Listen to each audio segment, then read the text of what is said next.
Ooh. And like, listen, friends. Yeah. Hi, it's me and Luke. We're Hello. doing a thing, and the thing starts now.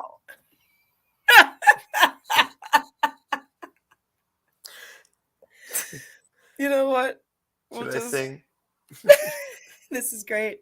I wonder. Explore how to Look to use use improv improv on and off the on and stage. off the stage. A guided exploration with Registered drama therapist Luke Mullins. creator of improv on and off the stage, Shannon Stott. Engage with us in the chat Take a deep breath. and let's explore it together. Together.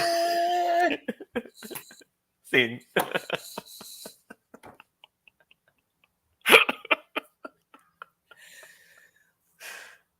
Hi, Luke. Hi, Shannon. Oh my gosh. Yeah. Okay. So, for those of you journeyers just joining us for the very first time, this is Luke Wallens and I am Shannon Stott. And this is Improv on and off the design, where Luke and I are going to talk about, yes, how improv influences our lives on and off the stage for sure, but we're going to try to tiptoe into some areas that like are the actual how, like how do we take what we learn and put it in our lives. How at the end of this show, what I would like for you, the journeyer, to walk away with is a something to practice, whether that's something you can practice on stage or off the stage. Either way, something to practice. But before we get into that, Luke, how are you? I am doing all right. Yeah. Yeah, it's just one of those days where I was like, oh, I'm doing so well. Oh, there's so much more to do. You're still doing well. You're still Yes. doing well. There's Yeah. lots to do, and hopefully you continue to do well at the lots to do. I hope I so. Yeah. I'm cheering for you. I'm Thank cheering for you. you. I'm gonna see. I think so. Emily and I were talking earlier about about exploration, right? The Mhm. whole theme of the year is exploration. Right. And the theme of the month is connection. Mhm. And we were talking about this. Where were we? We were in this little space within the theme of exploration. How strong should our connections be, Mhm. and will we feel weighed down by connecting? And we were exploring that. And today for us, I want to talk about how we connect when things are difficult. Oh, Uh, yes. How we connect when things are difficult. You know what? I'm gonna type that out so we know what we're talking about. But cool. how? Yeah.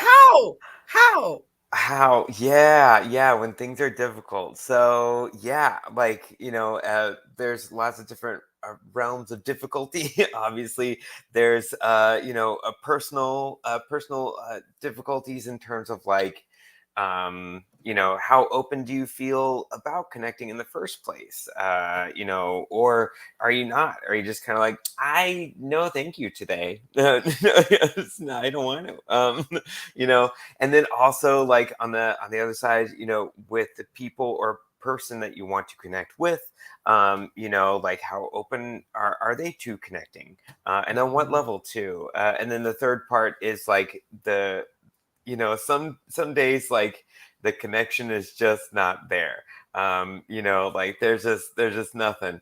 Like I was a part of a theater show recently, and there are good nights and bad nights, Mhm. but Mhm. like in the show, and this is a scripted show, in the show, like the I don't know what oh hello, oh I Hello. love it, I love Different. It's it. different, I right? love it. No, Okay. it's good.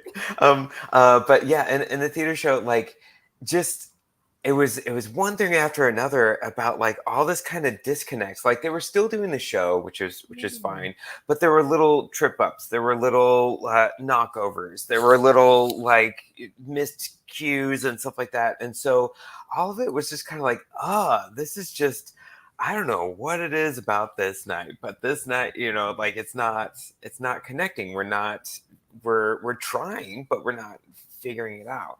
So those are kind of the three, in general disconnects with the self, with another person or people, and then also the situation. Yeah. Luke, I love you so much. You're so good at your job. In case you're wondering what Luke's job is, it's this. He's a registered drama therapist. And so it's just I'm like, oh, you're like really making it Oh. stick. Okay. Because here's the real life. When Emily and I were talking, we were really talking about connecting in the self and with others Yeah. in almost a one-way street, right? And what you've brought up is this really just amazing thing to remember, that sometimes the out there does not want to connect with in here. Yeah. Yeah. And I don't think we didn't cover the what if out there doesn't want to connect with in here. It's like, sure, I want to connect, I want to build these beautiful bonds, but what if it's not working?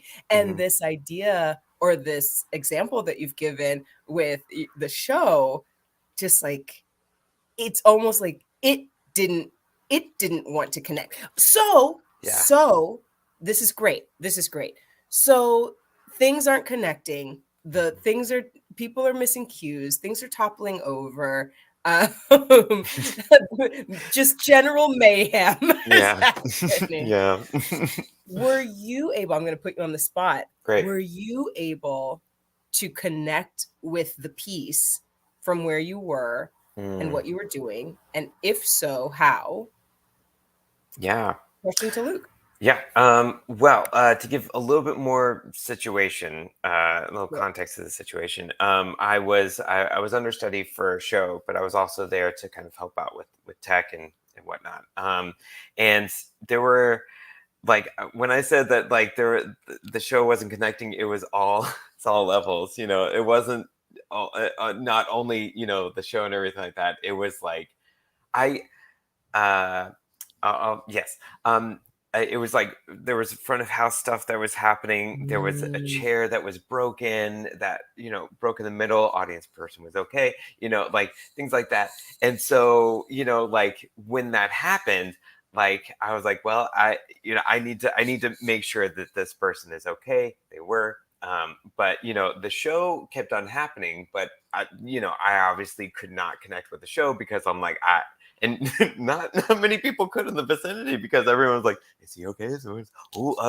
Like, and so there's a lot of, and so it took a lot on everyone, actors to take the lead about like, I'm going to continue my lines there. I'm going to trust that front of house has it, and that they'll, take care of it, and we did, and everything like that. But it took me out of that space for a bit. Mm. So that the emergency took me out of it. At the same time, what brought me back to connect was the fact that like one, first and foremost that person was okay, and then secondly, that we were coming back to a sense of like, okay, what do we need next? We need to make sure that this person is comfortable, that they have a new seat, and that their seat is secure. And and then also we need to get rid of the old seat and all the bits that happen with that, and make sure that's taken care of. And then we also need to like just go back to the basics of like eye contact and breathing back into the situation unfolding in the theatrical piece that's happening. You deserve some applause. you you deserve some applause because Thank that you. sounds like a lot of things. It was, yeah. Here's what I'm hearing in that, though.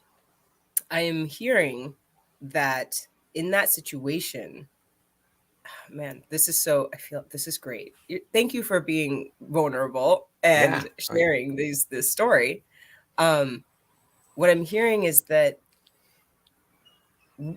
you had to connect with a different situation inside the environment of this play going on.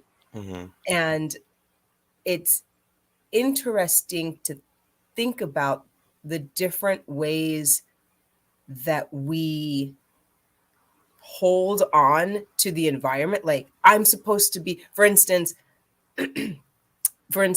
work, right? Mm-hmm. Like, I used to call my mom at work, like when I was a kid, I used to just call her and be Yeah. like, we get home and be like, Mom, what's for snack? And she'd be like, Yeah. why are you calling me? I'm at work, basically. But Yeah. from her perspective, at one point, she's having to connect with work, and then her child calls. So you have to choose to disconnect, or at least to prioritize what to connect to. And in your Mm-hmm. case, this idea of like, well, this show, sure, this is the environment, we're all trying to connect with this show, Yeah. but inside this, I have to prioritize this person who could potentially be injured, who needs attention, Yeah. Yeah. and I think that I feel like there's such a discussion there to be had about being okay releasing the thing that you are connected to in that moment, to pivot and connect to something else for Yeah. another moment or two. Right. Yeah. Yeah. Yeah. Yeah. Um, uh, yeah. Like, yeah, pivoting from one to the other, like, what made it easier was the fact that I was like, okay, I know my role. My role is in this situation, this context. I am front of house. I, make sure that, like, that everyone, has their seat, has their ticket, is safe and comfortable to enjoy the show. That's it. Like, Mhm. and so I always know that, like, I can engage with the piece however much I would love to and everything like that. But at the same time, I'm not, it's still a job. Like, I'm not, like, at home just watching it, whenever. And so, I don't have that level of, like, comfort and everything like that. It's more like, I'm still at my job. I'm still making sure that everyone is taken care of. So that Mhm. made it easier to fall back and switch over to that. Mhm. Um, and yeah. And I think what made it, what made it difficult was, like, I couldn't, like, lights were down. I don't know what was happening, like, and so I was just kind of like, oh, well, okay, okay, like, and what do they need to, like, what's the, I'm gonna, age myself, but what's the Rolodex of,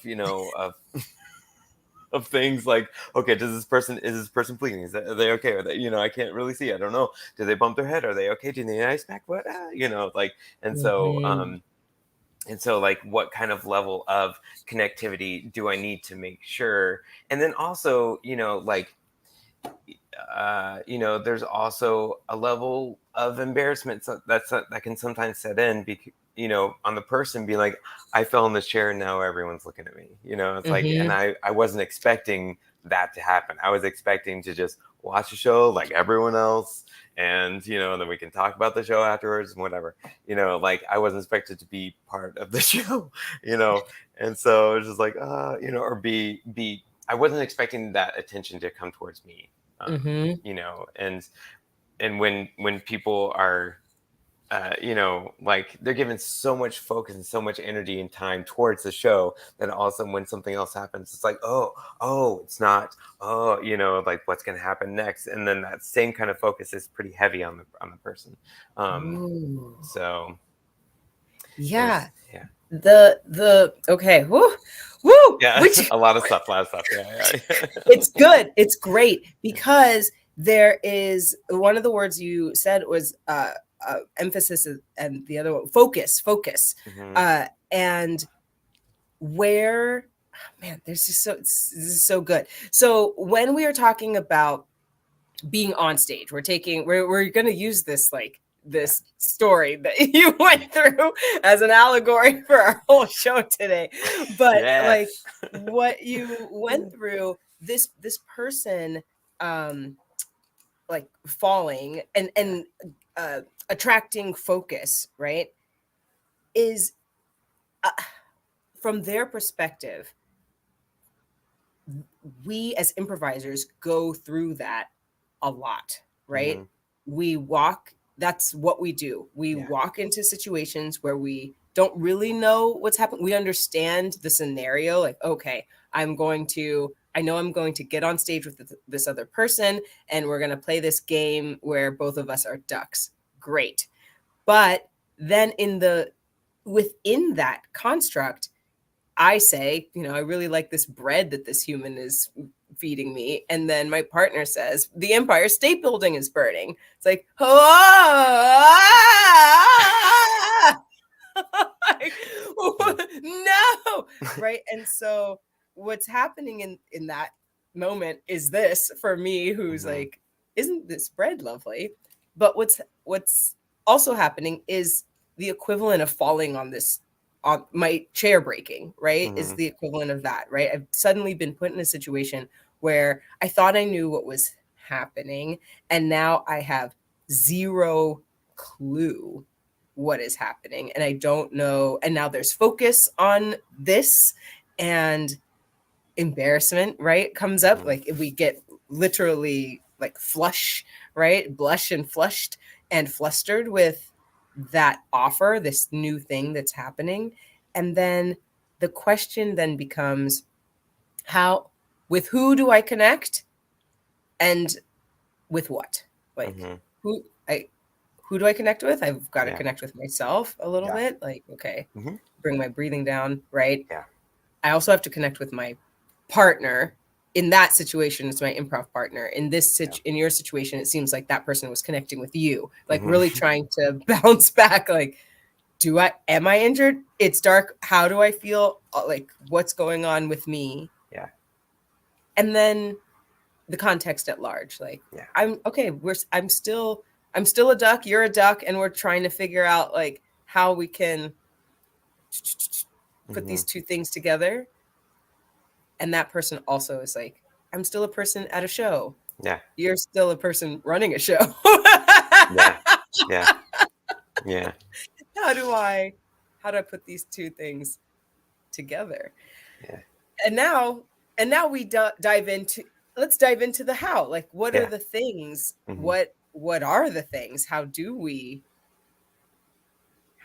connect?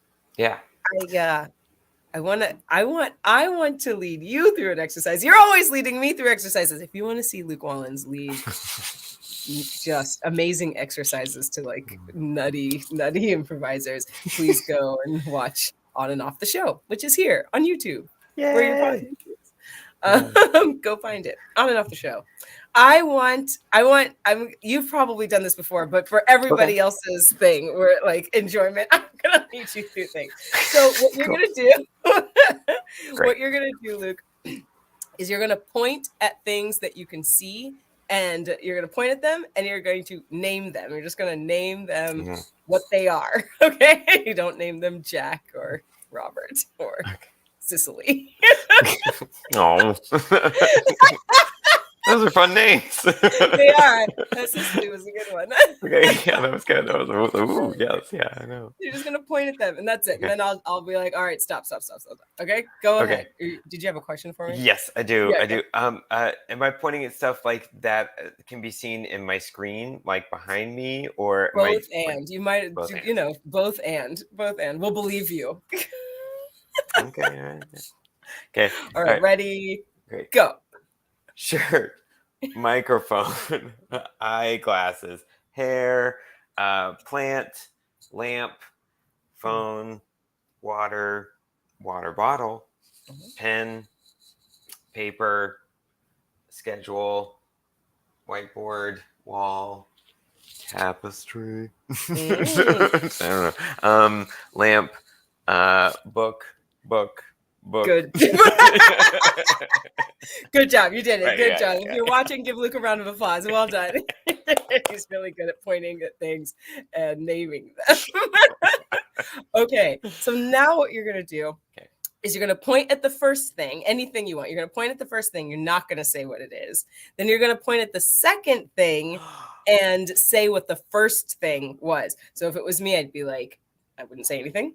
Then I'd be like, phone, book. That's not appropriate.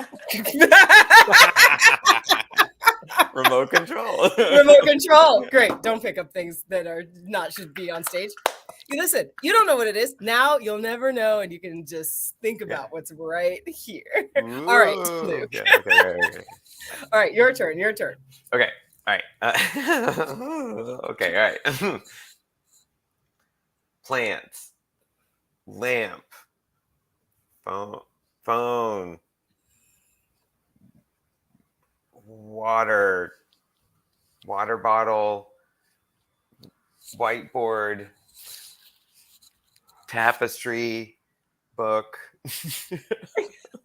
Book. Cheating. Yay. I did. You did it. Give Luke a round of applause. Okay. So you're gonna tell me, you're gonna walk me through just how first round versus the second round. And we're looking at this obviously through the lens of connection, but how was the first round for you? First round was fun, easy breezy. Yeah, it was just kind of like just going back to being like, okay, cool. I got into a good rhythm with it. And so that felt really great.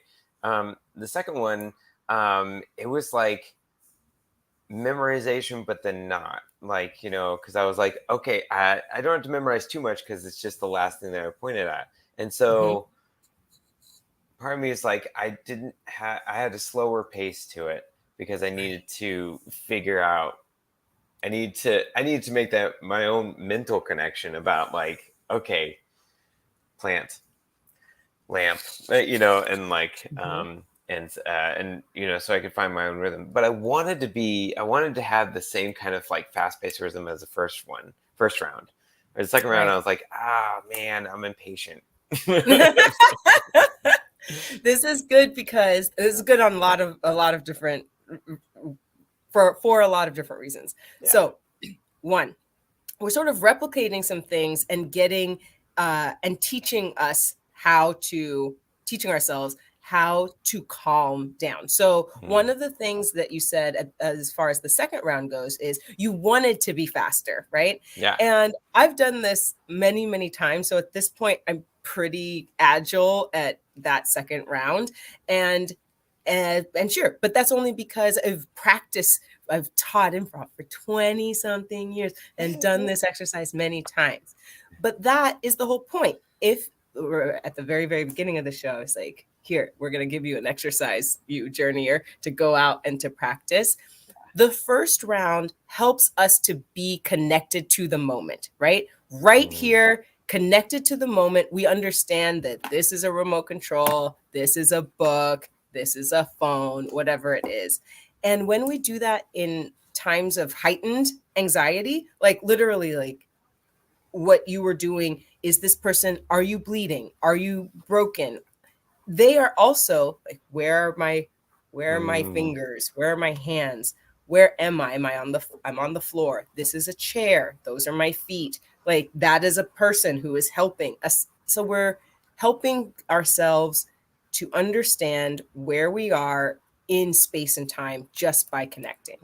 This other part of this exercise helps our brain to start being a little bit more complex and making different connections in our brain so that we can still in the midst, because right, it's pretty easy to be like, where am I? I'm here. This is, I mean, we say it's easy, but when we're heightened, sometimes it's not so easy. Yeah. But when we're practicing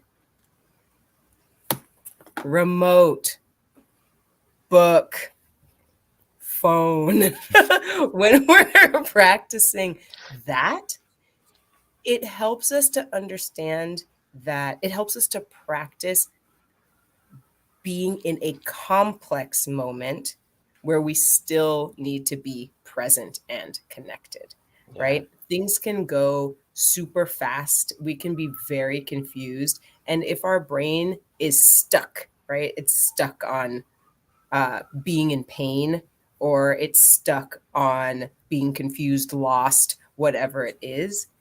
If we have practiced, hey, we're confused right now, but we can still go slow, take our time, and still name things. We know at least one step behind, like, right? We know what these are, one step removed. We will be able to handle those moments and still be able, we'll be able to handle the moment that is complex and still take in complex information at the same time. Yeah. So there, that's what we're practicing a little bit. Yeah. Okay. That's what's going on. How did you feel about that? Have you Yeah. done that exercise before? I'm sure you have. Yeah. Yeah. It's a wonderful exercise. I haven't done it in a while. But yeah, like it made me think about like sometimes people draw conclusions before everything happens, or like all the facts are there and things like that. And so you know, and yeah, that goes back to the question about like, you know, when things are difficult, it's just sometimes when people draw conclusions before everything is really known, and the truth is you know, is made known. And so it's like, yeah, because I found myself just like coming back being like, even though I know I'm pointing at the lamp, I'm still looking at what I looked at before. Sorry, what I looked at beforehand. You know, and I was like, oh yeah, plants. And then, you know, so I had to like you know, and that's okay. It's okay to reference back and to be like, ground yourself Yes. back and like, okay, what is the present moment? Where that I okay, yeah. So like you know, I fell in my chair, but I'm okay. But I also fell in my chair. But you know, I'm just gonna move my back to make sure that like, but my back is my back, you know, and Right? Yes. yeah, so yeah. No, absolutely. It's like right. And there's something in there about relationships as well, Yeah. right? The Yeah. relationship that we're having, that whenever, just like to be able to name, like, okay, this is actually what's happening in Mhm. this relationship. Yeah. Great. How am I connecting with it? But taking this like this is a sticker and this is a Mhm. remote sort of thing Mhm. helps us to see also, how else can I look, like, how else can I see the relationship that I'm in, Mhm. especially if it's very complex for Yeah. whatever reason, whether it's just whatever reason it's complex. Yeah. And we are stuck in the naming of the thing. We name it over and over. Mhm. This is a remote. This is a remote. Yeah. Or you're always mad at me. You're always mad at me. Right? Yeah. Okay. How can we just And we can stop naming that. We can stop pointing yeah, we directly at got it. that one. Yeah. Yeah. Yeah. Yeah. And Yeah. what is how else can we look at this? What is Yeah. something one step removed from that? Yeah, yeah, and also, I mean, this goes into like a relationship maintenance, and Oh, basically like, okay, we're friends. You know, we're gonna do this activity, but we're friends. Like we take photos to you know, be like, hey, these are my friends who I'm hanging out with, and I'm really excited to go to this event with. Hey, these are my friends, and I'm excited to go to this event with them, you know. So like, even though like some of the situations are changing and everything like that, it's always mm, awesome to refer back and be like, have that renewed sense, you know, um, as well. yeah. Oh, Luke. The referring back, I'm just looking at the time. It's like, how did we do that? But the referring back is important. What I'm trying to get at in my brain is, oh, people tell you don't look back. Just go down that road and don't look back. But Luke Yeah. Wall, yes. I have a lot to say on that one. So yeah, yeah. but there isn't any time. So yeah. But what you are saying is that it is okay to look back as reference. Yeah. It's okay. And so when we're in this spot, how do we connect when things are difficult? Connecting, remembering how we felt back there, Mhm. right? Understanding what was going on back there Mhm. can help us here in this difficult moment, whatever it is. Yes, definitely can. Luke Collins is saying, listen, Shannon, you stop talking right now. It is time to go. you get out of here. And I'm listening to Luke Collins. Listen, we're gonna do our thing. And as we exit, you're probably gonna hear Luke and I just, singing. So whether I'm so excited. Shannon, I cannot wait. Great. This has been Luke Wallens and Shannon Stott on and off the design. Yeah. Whether you are connecting on or off the stage, make sure to explore those connections on and off the stage. let's do it. All right, bye everybody. Look, it says thank you, journeyers. Thank you, journeyer, for exploring with us off the stage. A guided exploration with registered drama therapist Luke Wallens and creator of improv on and off the stage, Shannon Stott. Now take a deep breath and explore